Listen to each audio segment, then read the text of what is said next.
السلام علیکم ورحمۃ اللہ وبرکاتہ۔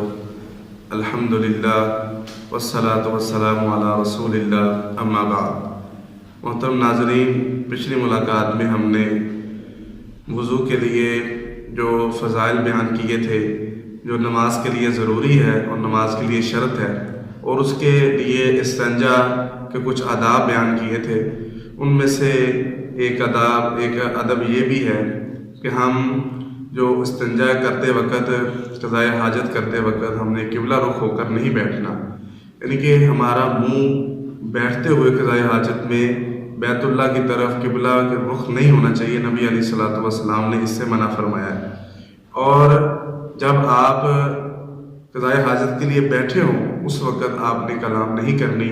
نبی علیہ الصلوۃ والسلام قضائے حاجت کے لیے گئے ہوئے تھے تو صحابی بیان کرتے ہیں کہ ایک آدمی پاس سے گزرا، یعنی کہ جہاں بیٹھے سے تھوڑا سا پاس سے گزرا، تو اس نے کہا السلام علیکم۔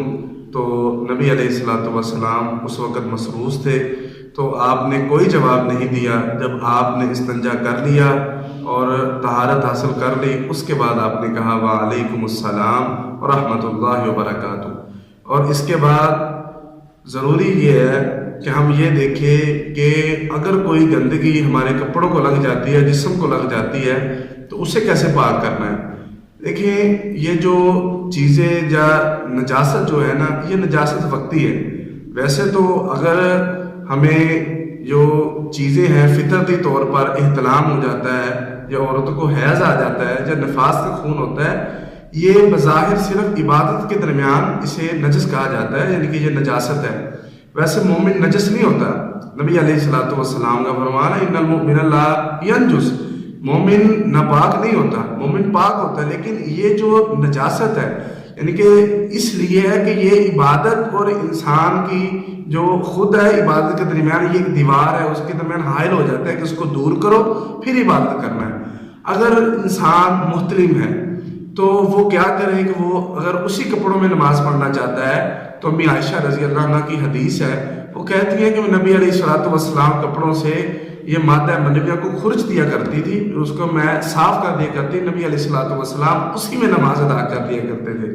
یعنی کہ ہمیں پتہ چلا اگر ہمارے کپڑوں کو یہ مادہ لگ جاتا ہے تو لازمی نہیں کہ وہ کپڑے پہننے کے قابل نہیں رہے۔ اب یہ ہے کہ اس کو خرچ دیا جائے اگر وہ خشک ہے تو، اگر خشک نہیں ہے، گیلا ہے، تو اسے پانی کے ساتھ صاف کر دیا جائے، اس کو کپڑے سے زائل کر دیا جائے۔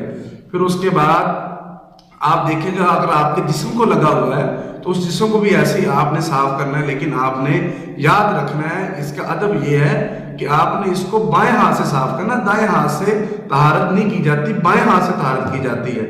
اور اسی طرح اگر عورت کے کپڑوں پر یہ حیض کا خون لگا ہوا ہے، ماہواری کا خون، جو کہ فطرتی عمل ہے، اور اگر اس نے انہی کپڑوں میں نماز کو پڑھنا ہے، نماز کو ادا کرنا ہے، تو وہ اس کو پہلے ناخن سے کھرچ لے، اس کو کھرچنے کے بعد اس پر تھوڑا سا پانی بہائے، پھر اس کپڑے کو وہاں سے مل لے، پھر اس کا پانی بہا کے اس کو کپڑا صاف ہو جائے گا۔ اور اسی طرح ہم نے یہ دیکھنا ہے کہ ہم نے پانی کون سا استعمال کرنا ہے۔ اگر وضو کے لیے ہم پانی لیتے ہیں کہ جو ایک جگہ پر محدود ہے، پانی پڑا ہوا ہے، پانی پڑا ہوا ہے، ایک مشکیزے کے اندر ہے تو، یا ایک خاص کسی جو برتن کے اندر پانی ہے، تو ہم نے ڈائریکٹ اس کے اندر ہاتھ نہیں ڈالنا۔ نبی علیہ الصلوۃ والسلام کا فرمان ہے کہ جب تم نیند سے اٹھو وضو کرنے کے لیے تو اپنا ہاتھ پانی والے برتن میں نہ ڈالو، ڈائریکٹ نہ ڈالو، چاہیے کہ تھوڑا سا آپ پانی لے لو، پھر اس سے ساتھ آپ وضو کر لو۔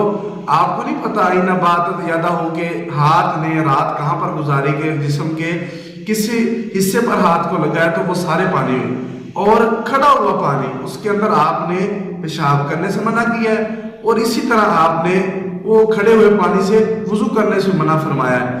اس سے اگلی ملاقات میں انشاءاللہ ہم اس سے آگے والے احکام، وضو کا طریقہ اور اس کے بعد جو عبادات آتی ہیں اس کے کیسے کیسے طریقے ہیں، انشاءاللہ ہم اگلی ملاقاتوں میں اسے موضوع بحث بنائیں گے۔ اللہ تعالی ہمارا حامی و ناصر ہو۔ وآخر دعوانا الحمدللہ۔